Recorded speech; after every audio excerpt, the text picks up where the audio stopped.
the debate tonight, Shehzad Poonawalla, national spokesperson of the BJP, Sushant Sareen, senior fellow at the ORF, strategic expert, Abhijit Iyer Mitra, also a strategic expert, senior fellow at the IPCS, Ameek Jamai, national spokesperson of the Samajwadi Party, Professor Anwar Pasha, national spokesperson of the RJD, joining us in just a bit, having a little problem with his connection. But my first question goes to Sanjay Jha, leader of the Congress Party, a man who has waxed eloquent on the issue of the India-Pakistan face-off recently, and of course the Rafale jets. And I want to ask you, Sanjay Jha, let's cut through the chase. The intelligence report of the French actually talks about China trying to bring down Rafale simply because its business interests, strategic interests were involved. But what was Rahul Gandhi playing at? Is he a salesman for China? Because that's the question people of India are asking, because he didn't speak about India so many times as he did about China. ये रिश्ता क्या कहलाता है? Navika, good evening, and also to my fellow panelists on the program. I think Rahul Gandhi has raised questions that the Prime Minister should have answered a long time ago. But obviously, the Prime Minister who doesn't address a press conference in 11 years will never address the leader of the opposition. So let's look at the facts on the ground. Before I start responding to your question, it's important to tell your viewers that we have had a hat trick of diplomatic disasters by the Modi government. Along with the SCO, along with Quad, now you even have BRICS, and India is one of the founders of the BRICS. And even BRICS has said that while they condemn the Pahalgam terror attack, they have refused to name Pakistan. If in India's post-independence history of any government, if there's been any weak government, it is the Narendra Modi government. It can't even get Pakistan to be included as a country that perpetrated the Pahalgam attack. I think your viewers need to know that. Point number two, I believe more than the French intelligence, Navika, I believe General Anil Chauhan, the Chief of Defense Staff, who was, I think in my opinion, pragmatic, courageous, and honest to say that we did have jets go down when Operation Sindoor happened. It is the tragedy of our democracy that you have a government of Narendra Modi that acts like a muscular Bollywood hero and is unwilling to make a statement if we had any losses. I mean, losses are, by the way, par for the course in any military conflict. I mean, the magnitude can differ. Nobody's asking the government to, kind of make disclosures which will compromise India's national security. But here is a government that uses war for its political dividends. What a shame. And I'll quote you the military attaché from Indonesia, I think Colonel Shiv Kumar, who said that when Operation Sindoor happened, we did lose a few jets. And if that happened, it is not a calamity. It is a conflict we did very well. I think our armed forces did brilliantly well against Pakistan.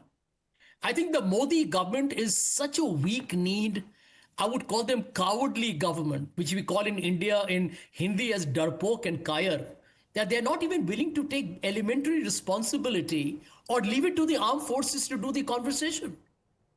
And here is my point, Navika. Why is the Indian government in a great hurry to say which jets went down? So if they're saying that the Rafales did not go down, are they saying it was MiG or it was the Mirage or is it the Sukhoi? We need to know. I mean, is Dassault being giving information by the Modi government? Dr. Sanjay Jha, nobody has either confirmed Rafales have gone down or not gone down.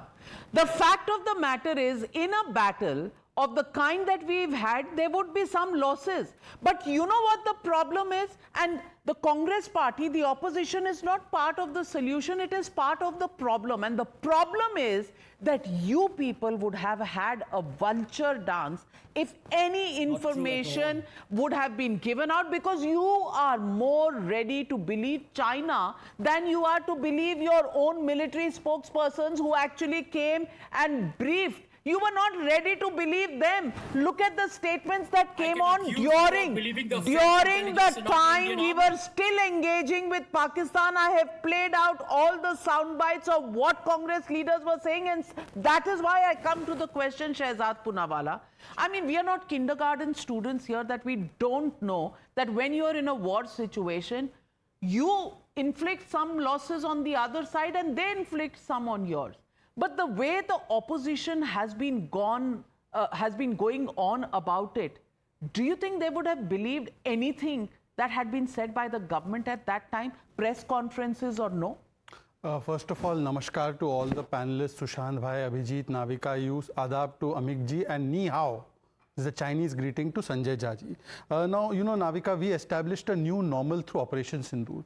First time, even Abhijit will also tell you, Sushant will tell you that no country, including United States, has managed to hit so hard and deep inside a nuclear-powered country. Pakistan's a nuclear-powered country. 22 sites were hit as far as Bahawalpur in deep in Punjab, not just along the LOC or in POK. And when we hit Pakistan so hard, we were actually obliterating the Chinese-sponsored and Chinese-made defense system that they use, whether it was the HQ-9 system, whether it was the HQ-16 system, whether it was the JF-17 jets, whether it was the Chinese and Turkish drones and radars, all of this was obliterated. And you don't need further proof. Shahbaz Sharif accepted it. The Chinese stock of Chengdu, and I remember Abhijit had given discourse on this, it fell by 10 or 11%, and the Indian defense stocks were up by 10 or 12%, which indicated clearly that who had convincingly won. But Mr. Sanjay Jha, at that time when the DGMO and the same CDS said that we have not surrendered, it was in fact a thrashing of the lifetime Pakistan got, and their DGMO called us. Did you believe the same, Mr. Chauhan? I'm glad that this time you're calling Mr. CDS Chauhan courageous. Usually you all call him Sadak Ka Gunda, you call the army chief Sadak Ka Gunda. Now look, China is, sir, I did not interrupt you. China is bound to save, sir, I did not interrupt you. Please have the patience. Ni hao. Now, anyhow, let me say that China will definitely. आदाब मोदी जी लाहौर गए हुए थे हाँ हाँ आदाब अर्ज है आपको भी आदाब और चाइना नी हाउ के बीच में ही आप फंसे रहो. Now Sanjay ji, Navika, can I please have my full Nawaz Sharif की शादी नहीं Ma'am, let me complete. उनकी It's not बेटी fair. उसके परिवार की शादी बाकी है. All right, complete. हाँ, let me complete. बिलावल के साथ कौन घूम रहा था हमने देखा है. Anyways, let me not get diverted. Let me complete my point. It is natural that the Chinese, to defend their defense industrial complex, will have propaganda and disinformation campaign. But the point is that today we are not fighting three front, as the armed forces have said. I want to change that little bit. We are fighting 3.5 front.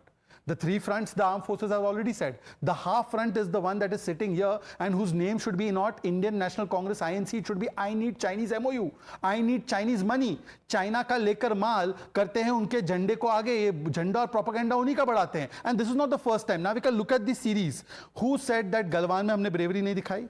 Who was the one who belittled our Indian systems and they said Chinese drones were great? Who was the one who said that China ने सेना की पिटाई कर दी अरुणाचल प्रदेश में? Absolutely, and we read out. They showed Dhoka and had the we read out those parts. And last Navika, No, Shehzad, you can't take 15 minutes, but I'm not taking 15 seconds. I have to make my point. I have to counter. No, these are too many points for anyone to absorb in one go. Navika, just last 20 seconds. Navika, there is a history to this. They have not only, even before the MOU, even before the MOU was signed, these are the same people who gave the UNSCC to China. These are the people who gave Chinese troops food when they were taking over Tibet. These are the people who did not take any strong action. In fact, in 1962, these are the people. Which government is allowed to All right, but let me get in Amik.